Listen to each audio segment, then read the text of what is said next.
Puno ng surprise ang ilang Christmas raffle. Hindi lang dahil nabunot ka, kundi dahil pati mga papremyo, ikaraw o iraw ikagugulat. Pusuan na yan sa report ni Oscar Oida.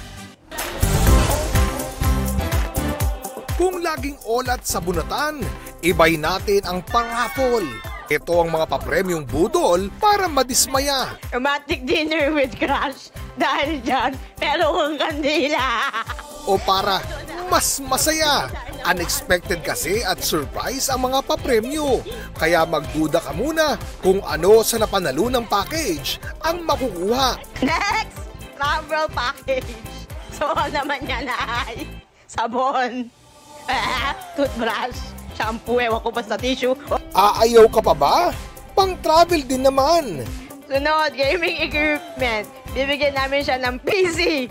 Pansit Canton! Chibog for gaming. O di ba? Talagang nilaro. At least, nabunot. Siguradong walang nakasimangot. Kung ayaw ng bunutan, subukan pa to. As in, duck na nag-uunahan. Mas aasa kang mananalo kung nauuna ang iyong pato. Hanggang sa mapapadasal ka na lang talaga o mapapakwak-kwak. Oscar Oida, nagbabalita para sa GMA Integrated News.